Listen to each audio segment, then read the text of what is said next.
Renovados por haber devorado las energías vitales de toda una especie, los Thetán eran ahora imparables, y con las legiones de necrones marchando tras ellos, los ancestrales estaban condenados. Solo una cosa quedaba realmente de los viejos Necrontyr: su odio ardiente por todas las demás especies vivas e inteligentes del universo. Legiones de los inmortales guerreros de metal vivientes partieron hacia la galaxia en sus naves tumba y las estrellas ardían a su paso. Con los Thetán y los necrones luchando como uno solo, los antiguos ahora estaban condenados a la derrota. Saturados de la fuerza vital de los Necrontyr, los Thetán empoderados eran fuerzas casi imparables y desatadas más allá de la comprensión. Los planetas fueron arrasados, los soles extinguidos y sistemas estelares enteros devorados por agujeros negros. En los últimos años de la Guerra en el Cielo, uno de los principales factores que condujeron a la ascendencia de los necrones fue su capacidad para finalmente obtener acceso a la telaraña de los antiguos. El Thetán, conocido como Niadrazath el Ardiente, había deseado durante mucho tiempo llevar sus fuegos sobrenaturales a ese espacio más allá del espacio, y así mostró a los necrones cómo traspasar sus límites. A través de una serie de portales de piedra viva conocidas como las Puertas Dolmen, los necrones finalmente pudieron volver el arma más grande de los antiguos contra ellos, acelerando enormemente el final de la guerra.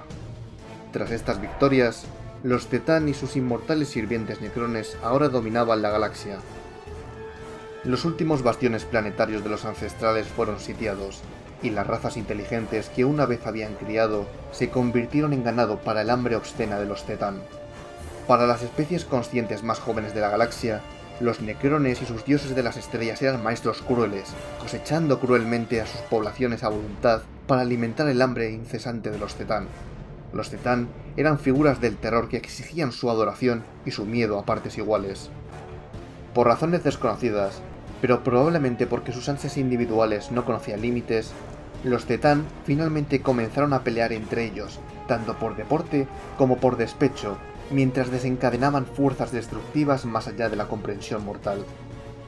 A medida que las cosechas rojas de los Thetán y sus sirvientes necrones disminuían, los Thetán finalmente devoraron a otros Thetán, hasta que solo quedaron unos pocos en el universo y compitieron entre ellos durante una larga era. Eventualmente, incluso los antiguos, que alguna vez se definieron por su paciencia y voluntad imparable, se desesperaron ante el asalto de los necrones. Usaron sus grandes habilidades científicas para diseñar genéticamente seres inteligentes, con un vínculo psíquico aún más fuerte con la disformidad, con la esperanza de crear sirvientes con la capacidad de canalizar el poder psíquico para defenderse de los necrones, cuya naturaleza sin alma colocó el poder del Immaterium más allá de su alcance.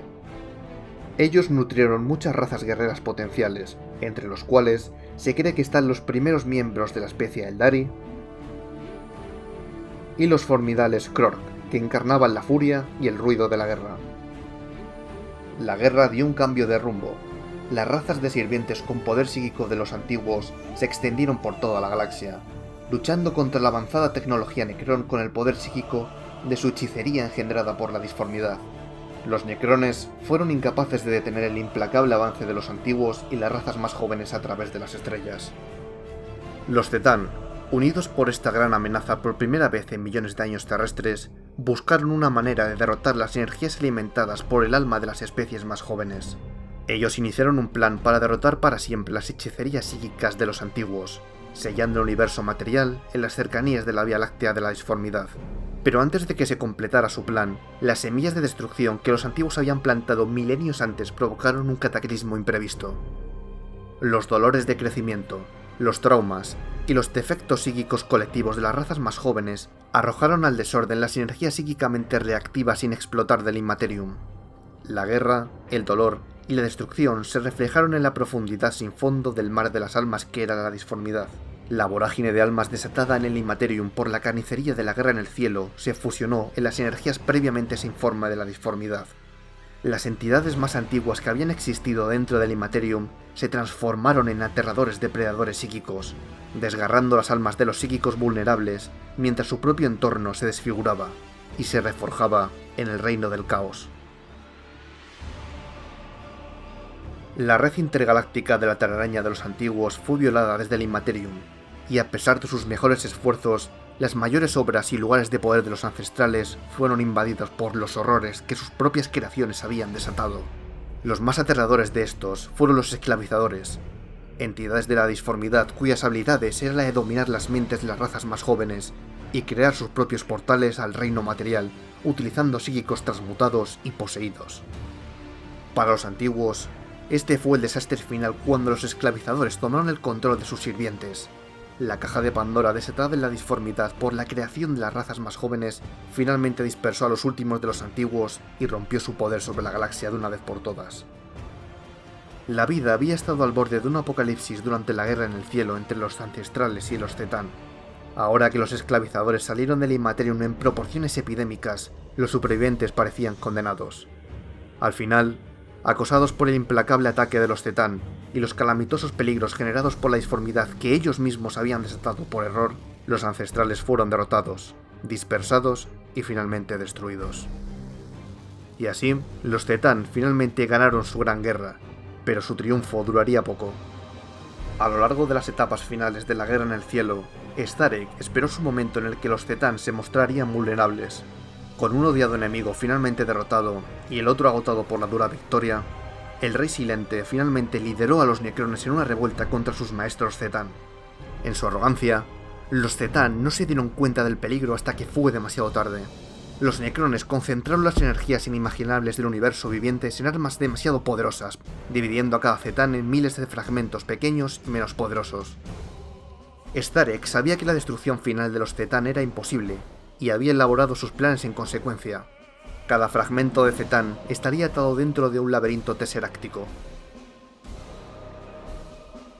El costo de la victoria fue alto. Millones de Necrones habían sido destruidos como consecuencia de la rebelión, incluidos todos los miembros de la Triarca, a excepción del propio Rey Silente. Los Necrones estaban una vez más al mando de su propio destino. Sin embargo, incluso con la derrota de los ancestrales y los Zetán por igual, el Rey Silente vio que el tiempo de los Necrones en la galaxia había terminado, al menos por el momento. Permitirían que los esclavizadores tomaran el control de lo que quedaba en la vida sensible en la galaxia, y dejarían que se convirtiera en un páramo interestelar. El enjambre de psíquicos se extinguiría y, con el tiempo, la galaxia desarrollaría nuevas formas de vida que serían menos sofisticadas y más fáciles de dominar. Además, los Necrones entendieron que el manto del dominio galáctico pronto pasaría a los Aeldari, una de las razas psíquicamente poderosas que habían luchado junto a los antiguos durante la guerra en el cielo, y por lo tanto habían llegado a odiar a los Necrones.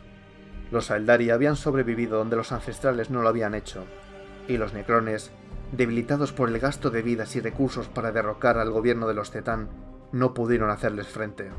Sin embargo, el Rey Silente sabía que el tiempo de los Aeldari eventualmente pasaría, como debe pasar para todos los seres envueltos en carne.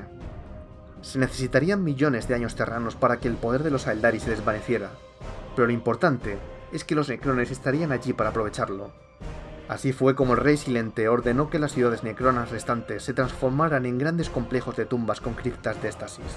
La orden final del Rey Silente a su pueblo fue que debían dormir el equivalente a 60 millones de años estándar, para despertar listos en reconstruir todo lo que habían perdido, y para restaurar las dinastías necronas a su antigua gloria. Cuando el último mundo tumba selló sus bóvedas subterráneas, Starek destruyó los protocolos de mando con los que había controlado a su pueblo durante tanto tiempo, porque les había fallado por completo. Sin mirar atrás, Starek, el último de los reyes silentes de la Triarca, se embarcó en el vacío sin estrellas del espacio intergaláctico para encontrar allí cualquier medida de consuelo o penitencia por las atrocidades que cometió contra su propia raza.